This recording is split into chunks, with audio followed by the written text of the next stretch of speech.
Welcome to the Business Renovator. I'm Coach Phil. My information is at the top here if you want to send me an email or check out our website. But more importantly, when we get to the other side of this, there's going to be a couple of nuggets that you're going to enjoy along the way. I'm really excited today. I have a guest, another fellow coach, business coach from the same organization I'm part of, and we're going to have a conversation about business coaching. But before I start that, what I'd really like to get done is share a quote from this great book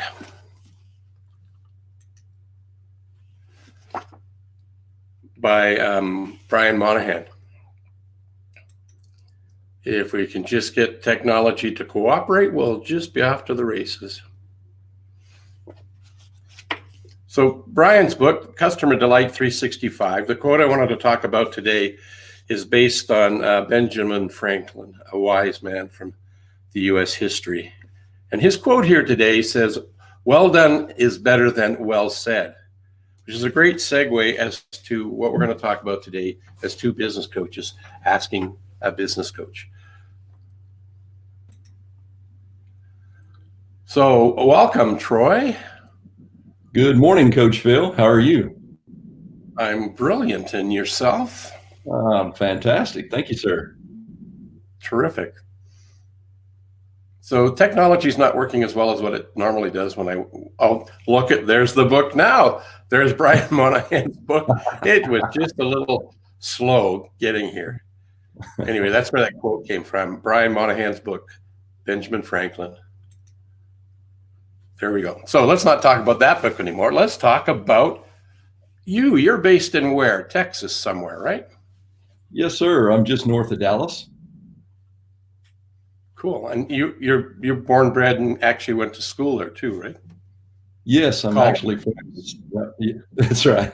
I'm originally from South Texas. I've been in North Texas, North Dallas area for many, many years, and it's a lot warmer here than your place, Coach Phil. I know that can't be. Yeah, but we don't have your humidity either, though. That's true. That is absolutely true. Anyway, it's all good. So you went to Texas A&M, right? Whoop, gig 'em. Absolutely. I'm a diehard Aggie, Coach. You know that. And you graduated there with a degree in engineering? Chemical engineering. That's what happened to my hair, Coach Phil. What happened? A bad experiment? Yeah, I think maybe so. And then from there, you've traveled the globe, right?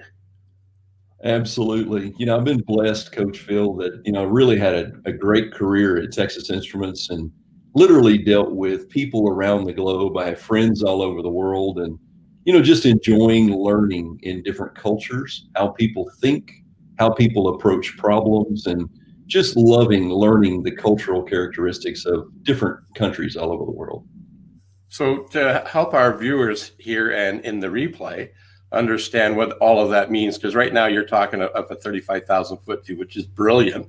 Let's bring it down to a few thousand feet. And so where are some of the places that you were able to live, work, and enjoy? Mostly Asia, a little bit of Europe as well, literally all up and down Asia. In fact, I had a conference call with a good buddy of mine in India yesterday. And every culture, it's fascinating because you learn about the foods, you learn about, just how the way of life in each country is fascinating. Because I've got tremendous friends all over the globe, and it's so interesting to talk dad to dad and understand how do they live life, and we have so much in common, Coach Phil. It's amazing. So imagine somebody who hasn't traveled very much. And I've actually met a few people that haven't even stepped out of the boundaries of Europe. They haven't even come to Canada. They haven't left the US, right? And when you say Asia, often that just people think China or Japan, perhaps. But it's much larger than that, isn't it? Absolutely. In fact, we used to call it the Asia Pacific region because I've been to, Seoul, South Korea, tremendous culture, there, and the foods are fascinating too in every country. It represents the culture. And Japan. I've been to Japan many, many times. In fact, I had a consultation with a company in Japan last week, and just tremendous people. I've flown over Mount Fuji. I've been by Mount Fuji on a bullet train. And by the way, bullet trains are the way to go. They're incredible. 165 miles an hour, and it's smooth. How's the Wi-Fi? Unbelievably fast. And I've been to China, and I've climbed the Great Wall. And by the way, when you get up there, you start traveling in shorts, and you get up to the top of the Great Wall, and it's really cold up there, by the way. And you're looking down on the city of Beijing, and the cable cars down below you. So it's fascinating to think that took 1,000 years to build. Unbelievable. Wow. So Japan, just list those really quickly. Japan, you said China, did you? Japan, South Korea. Yep, exactly. Japan, China, Korea, Taiwan, Singapore, Philippines. Been hiking in the mountains of Japan and Taiwan both, and let's see, Thailand, India. I never made it to Australia. I got close. Singapore's as close really as I got. Yeah. So sounds like even though it was in Asia, it's like saying, Canadians and Americans are the same. We're not. We're different. We have different political systems. You have states, we have provinces. So to shed some light on our audience as to what are some of the differences that you've learned from the culture, along with the diversification side of it. You've mentioned food, which is great, but if you don't stop talking about food, I'm going to end this streamyard quicker and go and have some. It's just what's coming up in my imagination is fabulous Asian food, because I love it myself. Not that I've ever been there, but I do like that kind of cuisine, even where I live. If you could share some of the nuggets that you've gained from that experience, outside of the food and outside of the touristy things, which are kind of a cool thing to see. Where I'm going with this is we're business coaches, and how does your experience benefit those that are fortunate enough to connect up with you? It's fascinating. You learn to listen, and I tell people all the time, one thing that I've really learned traveling overseas, especially in those countries where you can't read the language, you can't read the signs or the menus or anything. What I've learned, and it's fascinating because some people it scares the daylights out of them, but if you're vulnerable, if you're uncomfortable, all of your senses are heightened and you're absorbing knowledge quicker. And I found that I learn faster when I'm a bit uncomfortable. And through that operation, you start learning, you can leverage people. You can leverage relationships. I was in Japan many times by myself, having to travel to another part of the country on several trains to get there, different trains, by the way. And when you get there, you can't read anything. You don't know which train to take. But you know what? When you talk to people and share and find someone that knows a little bit of English, they get an opportunity to share or practice their English skills. You get to practice building rapport, and they're more than willing to help you, guide you, and take you by the hand literally and walk you to the right train area and make sure you pay for the right tickets. And so what I've really learned is that when you're uncomfortable, just embrace it. Just go with it and use your senses, use your wisdom, and just love people in such a way that they'll want to help you. That's great advice. Do you have an example of where that showed up for you specifically? Yeah, matter of fact, taking the bullet train, that's a perfect example. Literally in downtown Tokyo, and there's 5 levels of trains, and the bullet train is on the top level, by the way, because it's the fastest. And you don't have any clue which one to take, how to get there, whatever. And literally, I walked in there thinking, wow, I can't read anything. I'm not sure what all these color codings mean. And by the way, the precise, or shall I say, the precision of operations in Japan are just fascinating as well. Everything is on time. If you're 30 seconds late, you miss the train. I love that, but you better be on your game because of it. So sure enough, I found a young man, young lady, probably college age, to help me because I figured they would want to learn their English skills. And sure enough, that's exactly what happened. And they were enjoying the conversation, and I was, soliciting their help of trying to figure out how to navigate to the correct train. And they were so helpful in doing so. Fantastic. So, what was the profession you were in, or other companies that you worked with? If you feel vulnerable enough to share where you were, who you worked with, we kind of like to know if that's okay. Absolutely. Yeah, I worked for Texas Instruments for 31 years, and I literally supported manufacturing. I ran quality. I was the supplier quality director for the entire supply chain, which dealt with about 15,000 suppliers globally. And it was fascinating because many of our supply base are in Asia, some in Europe, some in the US and elsewhere, but mostly Asia. So I spent a lot of time working with suppliers and working with and going inside these companies and trying to understand quality aspects and bringing teams of engineers with me to really help them be successful, because we needed them to be successful for us to be successful. So that's what took me to Asia. And it allowed me to just comprehend how business is conducted globally and how people solve problems. We may come at it from a completely different angle based upon your educational training, what have you, but the end result's the same. But it's opened your mind when you pay attention, ask questions, and you remain vulnerable to learn. In other words, I went in there, I knew I had an agenda that I needed to follow, but I was really willing to learn, listen, understand their situation before providing any additional information to them or instruction or guidance. Many times I learned a lot more than I think I gave because I was willing to listen, pay attention, and ask questions and really understand their cultural behavior and how they conduct business. Fascinating. Love it. Cool. That does sound fascinating. So, if you were to, you're not traveling now. Not many of us are. That's right. Right?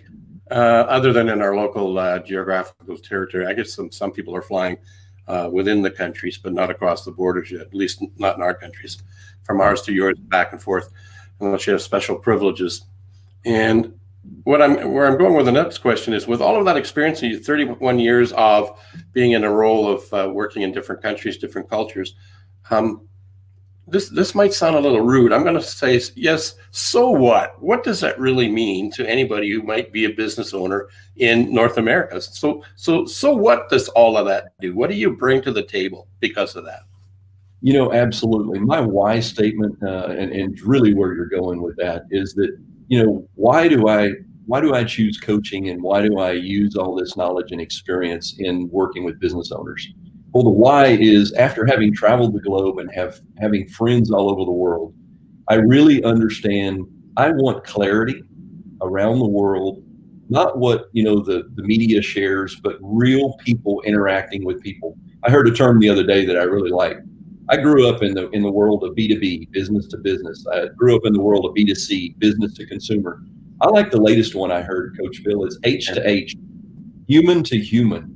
And you know what? If we had more clarity of understanding of cultures, there would be more peace, more understanding, more unity globally, so that when my kids and grandkids are traveling the world and working with cultures all over the world, they have a better understanding. So what I bring to the table is that I understand cultural diversity, and I love it. I absolutely enjoy it because I have friends all over the world. So using that knowledge, I'm very comfortable in minority and women business development. I'm comfortable in the spaces of those cultures because I literally have spent so much time in many of those countries. I get it. And I love learning. I love listening and understanding your heart, where you're coming from. And then I bring the perspective of traveling for 30 years all over the world, coupled with Brian Tracy's collateral of Focal Point. What a business guru, that literally has tried and true methodologies and processes that have worked in industries all over the world. So I'm thankful to be part of such an incredible team. Yeah, me too. Which is a great segue. I'm messing around here with with the assets we have within here. Just going to try something because it's a great segue into this part of what I wanted to share with the audience today. Bear with me. Here we go. Fingers crossed. There it goes. But I don't want to do that to you, buddy. I'm going to get you off the screen here. I'm going to save you. Oh, Thank maybe you. I did. No, I didn't save you. I crushed you. No issue. Anyway, why I brought, there we go. So Brian Tracy, focal point. Let me just get rid of one of these other things so we can see the whole book and nothing but the book.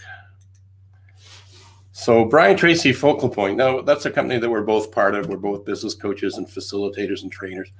I've been around in that brand for going on 14 years. I first met Brian Tracy when I was just a young guy, 4 decades ago. No way. Yeah. In the early 80s, I went to something called the Phoenix Seminar.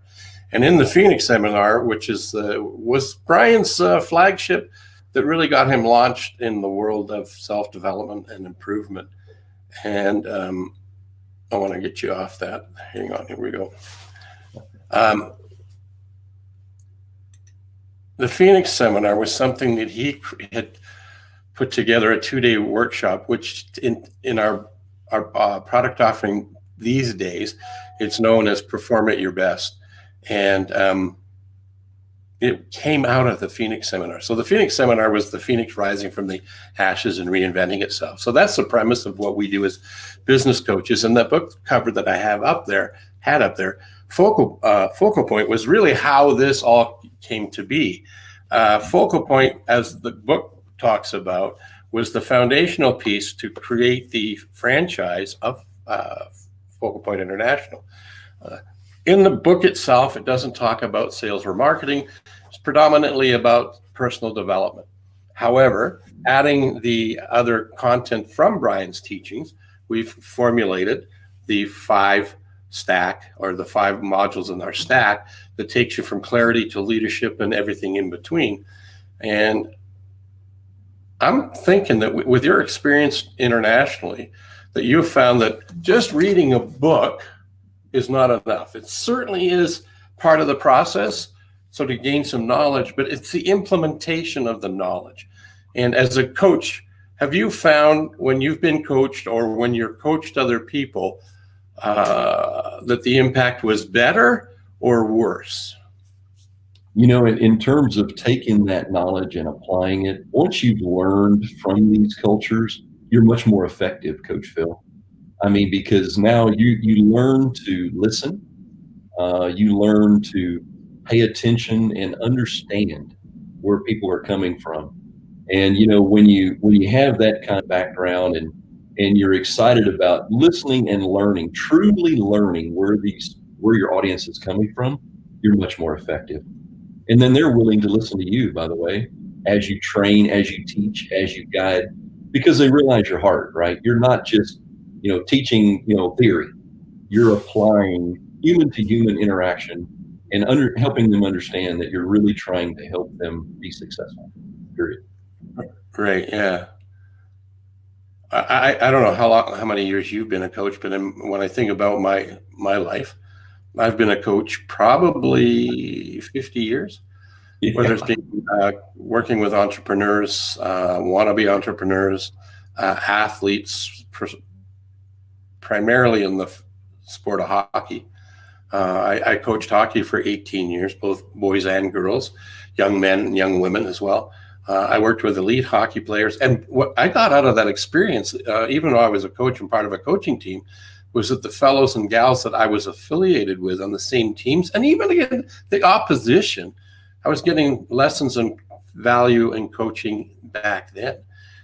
What I liked about them and what I didn't like about them, and I made sure I didn't do the stuff I didn't like about, and I leveraged that to take it into the corporate world or into the entrepreneurial space, and it's been like amazingly wonderful. It's actually afforded or given me the opportunity to be a coach mentor for other coaches, and that really speaks to my heart. Don't tell anybody publicly. I do it for free, but I have a mortgage like everybody else. So Um, what is it you like about coaching?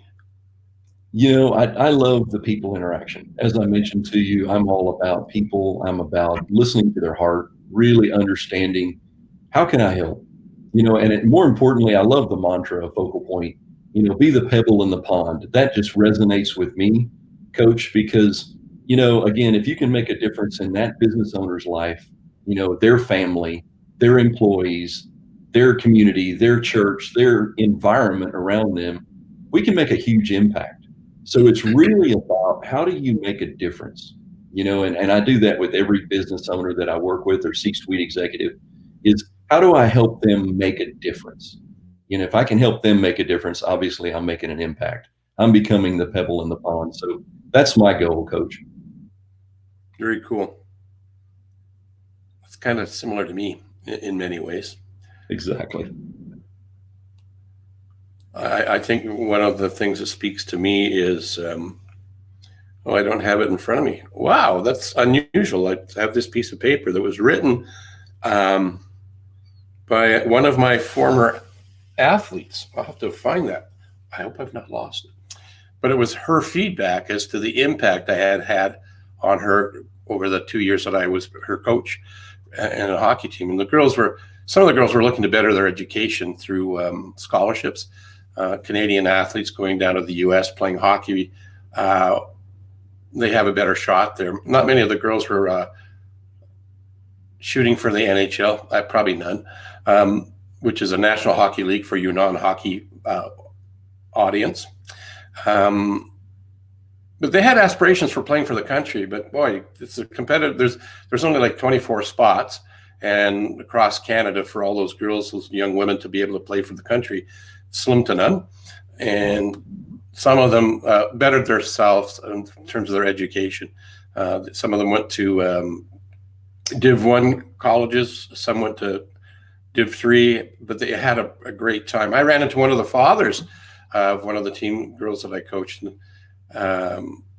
talking about culture. They were from India. Yep. Dad, he's retired now, but he was an engineer in the oil patch, and she went to school and actually is working for a company called, I think she's with Salesforce. Oh, wow. Yeah.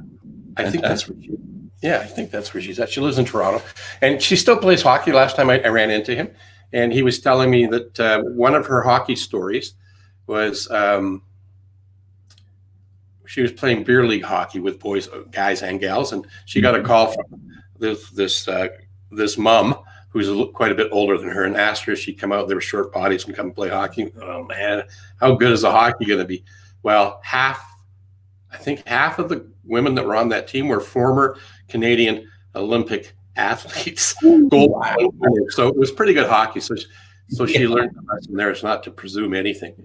And then another one that's fascinating. She probably wasn't one of the best hockey players on our team, but she was definitely a team player.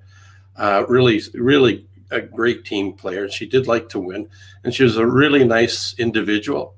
She has a VP of marketing position for a company in the sports field in Spain. She's with one of the local soccer teams heading up their marketing. So I get to see them because of LinkedIn. So seeing that, did I have a lot to do with that? No, not at all. But I had a little bit. So that little bit is what fuels me to move forward. Whether it's a young person like that, or if it's somebody closer to my age that's looking for a way to improve themselves in their business, their team, and help them get more out of their life, out of their business, to live the dream that they thought they were going to live, and now they are. Those are the moments that really crank me up. That brings up a great story, Coach Phil, if you don't mind me sharing. Yeah, I was going to ask you, what does that speak to you on? So yeah, jump right in. Perfect. Boy, that just really brought to mind a story that I forgot about. But I worked with the Boy Scouts. I was the coach, the committee chairman for the whole Boy Scout area, and did advanced leadership training at Philmont and various places like that, for leaders, adult leaders. And then I literally got to work with a great group of kids, and it warms your heart. And we call it in the coaching, in the shall I say the Boy Scout coaching area, we call that paydays. What's your payday? Well, my payday, I'll never forget it.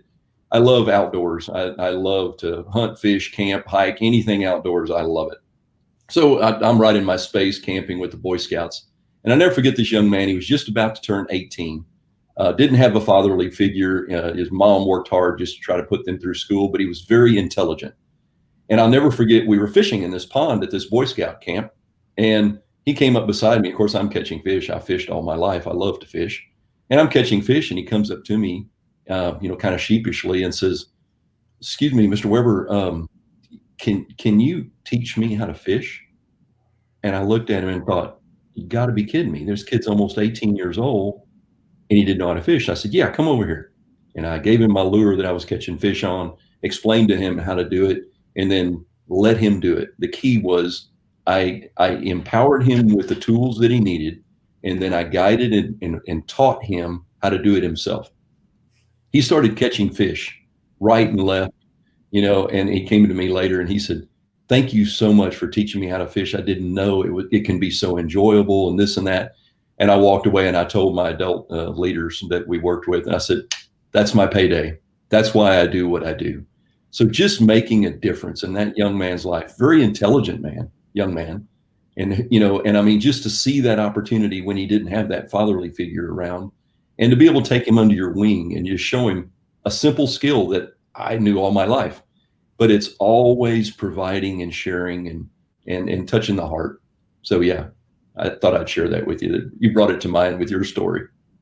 Yeah, awesome. That's fantastic. That's what this is all about, which led me to this. I had this hanging out there, and ask, always seek knowledge. So if that young man had the courage to be vulnerable, to reach out and ask somebody to help him. Absolutely. So he was doing this, always seek knowledge. I guess it could be always seeking knowledge, but regardless, that's what he was doing.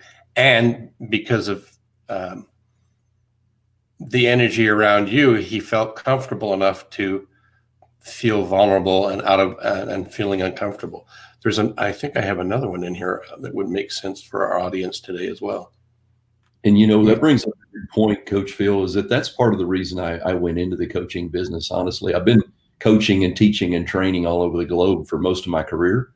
But you know what? Being vulnerable and stepping out and starting my own business and seeking knowledge from experts and gurus like you, Coach Phil, that have been there, done that, and be vulnerable and be willing to learn and be willing to add tools to the toolbox is so powerful. This is something I came up with just this year. It came out of another group I hang out with, and the original author is a former writer for the Seinfeld show, and a very creative individual, writes this stuff right up. So he came up with, yes, you expect sales. But I thought, yes, I do work in the sales space, and I help people become more proficient, more comfortable, and improve their game as professional salesperson. But as you know, we do much more than that. We work with executives. We work with business owners, small and large, depending on the coach you're working with. There's 200 of us, and we all have our own flavor and experiences. Like, I've never been to Asia, so I can't talk about that firsthand. I'd have to live it vicariously through your experience. So I changed it from, yes, you expect sales, but to, yes, you expect success, which is more of a general, larger umbrella that covers everything you and I do. Just who we serve is a little bit different. Exactly. And about what you said earlier, Coach Phil, of reinventing yourself kind of reminds me of the sigmoid curve on a personal level as well as business level. And that is, you get to the point in your career where I had spent 31 years in the semiconductor industry, but my wife teased me about every 8 or 10 years, I would radically change my entire career. And the reason was the learning curve. You never learn it all, but the learning curve gets a little flatter, and I'm hungry to learn and to grow and to reinvent. So then I would take on a new role, and the learning curve went straight vertical. And same thing with the coaching business. Although I'm comfortable in the space with people and businesses and interaction, and using Brian Tracy's collateral is phenomenal. But you know what? You have to be willing to reinvent. And I love that. That's part of kind of my makeup. And so as I started my own business, and now I'm launching my coaching career, I'm absolutely loving it because it's a learning curve that's very steep once again, but you're constantly adding tools in your toolbox and reinventing. To me, that's the power of today. In the COVID situation, are you retooling or are you retiring? That's a great segue to bringing this wrapped up to an ending. The last thing I wanted to do is take there's an edification quote on the back of this book by Mark Victor Hansen. He's the co-creator of the Chicken Soup for the Soul. At one point in my life, I think it was in the early 90s, a group of us got together and created a super networking event, and we had Brian Tracy and Mark Victor Hansen come and speak to our group the following day. So we did a networking event for about 300 people, and in the evening prior to, and it was like speed dating sort of for entrepreneurs and salespeople and people that just wanted to expand who they knew. I could talk about that for another 30 minutes, but I won't. And then the following day, for those people that had bought a ticket and registered, in the morning, I had Mark Victor Hansen talking about what he wanted to share with us. And then Brian spent the afternoon with us telling us these sort of things that you and I share with the people we get to serve. So Mark's quote or edification was, with respect to this book, is if you're ready to outthink, outserve, and outperform the competition while wowing the marketplace, your boss, and yourself, read Brian Tracy's brilliant book, Focal Point. Now, what I'd like to add to that, as I said earlier, reading a book is one thing to do, but implementing it is another. So by retaining and working with a coach like us, Troy and myself, Coach Phil, you have an opportunity to exponentially increase your effectiveness. And one of the things we do with confidence is for every dollar invested by our clients, they'll get a minimum of $5 to $7 back.